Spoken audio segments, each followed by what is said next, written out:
Alright class, mic's on, we're about to flip the script. This is the Takeover Class of Culture, a student-led podcast where curiosity sets the table and culture is always on the menu. Here, young voices flip the script on who leads the learning, and in our classroom, we explore culture, identity, and the heart of it all, what does community mean to you? From shared meals to shared struggles, nothing's off the table. Pull up a chair, this is where learning gets real.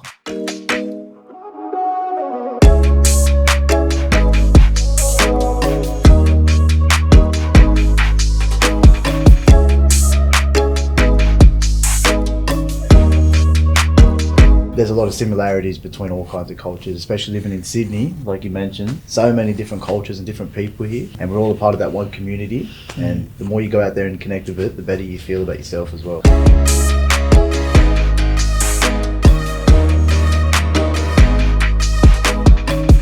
That was Dean Withers Jr. from Mirri Mirri. This is the Takeover, and today we're asking questions about emotional regulation and community support. One time I was expanding my horizons, travelling independently to Liverpool Food Festival. There were some train line changes, and I thought I was going to be stranded in a suburb unfamiliar to me. I had feelings of anxiety. I started to spiral. I was there for an hour, but the reason I didn't freak out is because I knew Villawood a bit. And there was heaps of people around me, so I knew, in a way, I was with community. Self-regulation, co-regulation, our struggles and how community helps us find balance. Regulating emotions isn't easy, but it shapes how we connect at school, with our friends, and most importantly, ourselves. As we stand today on Gadigal Country, we acknowledge the traditional custodians of this land. We also acknowledge the traditional custodians of Wangal Country where our podcast is produced. We extend this to elders past and present, and to all Aboriginal and Torres Strait Islander peoples who are listening in today. As our podcast is focused on community, we wish to further acknowledge that First Nations people and cultures have much to teach us about community. What does community mean to you? Community, I think for me it means family, and then extended family, because when I came over here from New Zealand I moved into, like I said, Rockdale. My next door neighbours were Greek, and the other next door neighbour, they were Macedonian. We became that close with them because we always used to hang out with them, eat their food, go over to each other's places, that we ended up calling them auntie and uncle. Now that might seem strange for people, even though we're not related, that I'm calling someone else from another culture auntie and uncle, but for me it's about respect. You don't have to be related to be connected to, different people. Yeah, and that's, for me, the big one there, like you said at the end there, connection, so, like, I grew up in Redfern, but I've lived overseas in England, I've lived in the Gold Coast, I've been around everywhere, and I'm still connected to people overseas, even though they're not in my community right now, I still feel connected to them, so they're almost spiritually a community, we're stay connected no matter what. What's one place in New South Wales that you would go to if you're feeling down? A couple of places. Firstly, for me, the toilet is one of the places. because it's the only place people leave me alone and don't come in. They get a bit of a privacy. No one will ever come into the toilet when I'm in it. Yeah. But secondly, I like to go to beaches and stuff and just hear the sound of the ocean and feel the sand beneath my feet. Which is always a calming sensation. Yeah. It's always good. I live in Redfern. Redfern is? Yeah, but I like to go to Mascot. You've been to Redfern? The boys been to Redfern, have you? Yeah. Many times. That was actually, we did a community access program last year, and the first part of Sydney that we explored together was Redfern. Yeah. Because that was Tarek's suggestion, he wanted to go to Redfern. So the first community access tour we did was in Redfern. Actually, where our podcast has come out of, so they are familiar with the area. Yeah, sure. Redfern's cool. I like to just hang around Redfern, Alexandria, I'm relaxed there, all my family's from there. Play sport in there, take my dog for a walk, that's quite relaxing for me. How about you guys? Usually when I'm feeling down, the location would change every time. I would like to find a location with a very high point so I can have like a view of everything. Yeah, I like to find like a cliff or a little hill that makes me see everything, alright? Because I like to see a lot of things from a perspective. Hence the reason why when you came in here, and people probably don't know this, that are behind the cameras, that we're up high in a building in the city, and I noticed that you went out and had a look at the window because you enjoyed the view. I know. I like looking out windows and having a view, and that really makes me feel Relaxed. So thank you for asking me that question. How about you? Where do you like to go to relax? Or what do you do when you're trying to feel calm? I tend to do things that make me happy, such as to be creative. Yeah. When I'm creative, I tend to star myself in movies. And yeah, I even put a made-up character that's the exact opposite of me. So the other character's just not cool and he's slow and you're fast and you're super cool. I'm talking about my evil twin. Oh, evil twin. It's a horror movie, is it? Or is it an action movie? It's an action movie. I can't wait to Could you say it's like a mix of action and horror? I would say so. I think would that say so. Dane's. Yeah, I think that's. I would say a bit of action and horror.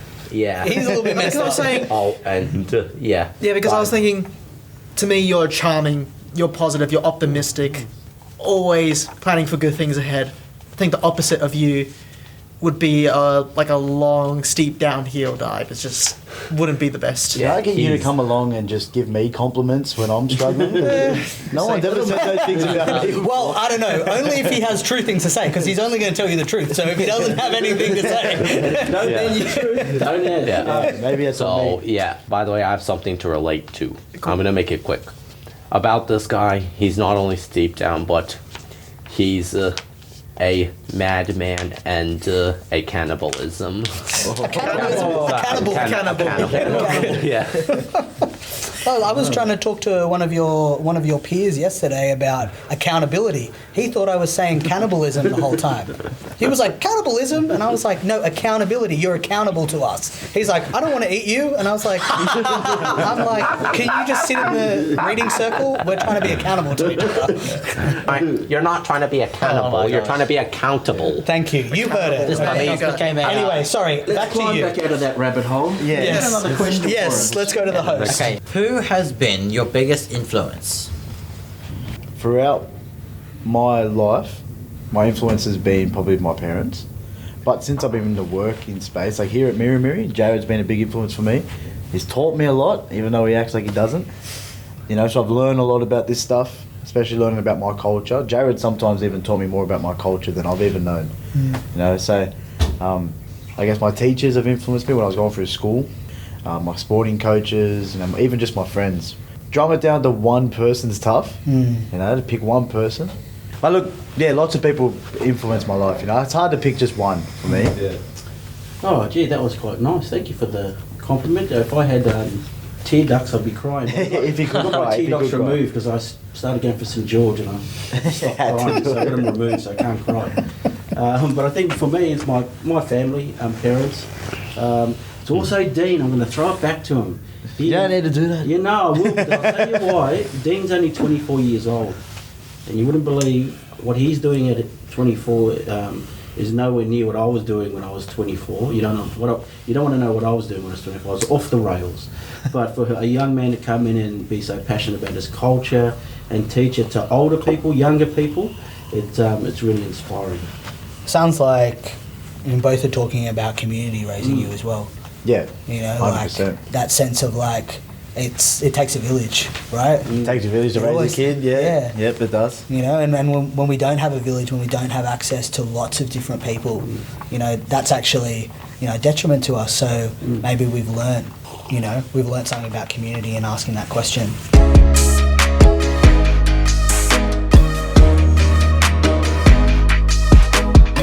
The Mirri Mirri boys showed us that regulating emotions doesn't always happen in a classroom. Sometimes it happens when we go to the places that keeps us grounded, like the oceans for calmness, up high for a view, or our neighborhoods for support. In our talk with the Mirri Mirri boys, we heard about the power of community, the places we go to ground, and how brotherhood shapes our resilience when there's a lot of things going on and a lot of people. I can feel very overstimulated. I need to go somewhere quiet and high up to regulate myself. Do you think comedy or lightheartedness helps in making the school community feel more connected? Look, I think it's crucial, and I'll tell you why.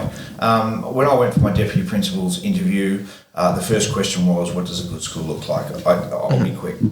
And I answered it with well-resourced, professional learning, outcome-driven, or there was a textbook answer. And as a result, I got the job, very happy with myself, got good feedback. I asked, what were some of the other responses to that? Because it's an interesting question. And I believe I was actually trumped by someone who said, kids and staff walking in with a smile at the start of the day and walking out with a smile at the end of the day. And I think that lightheartedness and humour done appropriately at the right times can allow people to enjoy coming to, whether it be their workplace or school, to have fun while we're here, to interact with each other and enjoy each other's sense of humour and lightheartedness. Knuckle down when we need to, and we're at a school, so there's times when we need to get that work done, but leave at the end of the day with a smile. And as a maths teacher, can I tell you, the biggest battle I always had was I wanted kids coming to my class thinking, you know what, it's all right, Mrs. Owen's class, because we get the work done, but we have a bit of fun at the same time. To me, that's the balance. And you can't do too much of it. Again, it's the balance. So I think lightheartedness and humour certainly has a place in all areas of our life, education included. Of course, because I know even that little bit of lightheartedness really helps. And it's the relationship building. We need to have a good time. Yeah. You know, for our relationship, for our rapport, for me as an educator and for Sir as an educator, our number one thing is to know your students. Right? That is, number two is know your content. Number one is know your students. So if we are to do our good job in meeting teaching standards, we must be able to joke with you, have a good time with you, ask you on the weekend and then have a little bit of a laugh about it, right? Also, I think that lightheartedness is what allows me to push you harder, right? Because you know that I care about you and I know about your lives, then when we have to knuckle down and we have to work through recess, you're ready to do it, you know? Yeah. Our emotions don't make us weak. They remind us that we need people and places to hold us. That's how community helps us regulate. We acknowledge the Gadigal and Wangal peoples who are the traditional custodians of the land we learn on.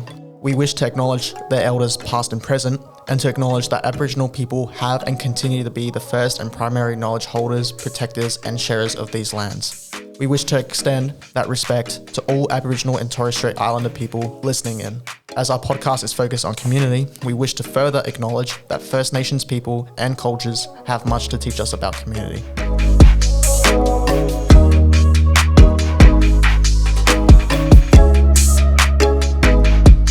This podcast has been sponsored by Tommy Hilfiger. Look at this. Is that a Tommy Hilfiger? Yeah. Get 10% off with the code I love bald people at the checkout. There's a couple of us here. No offense to other bald people, just this man.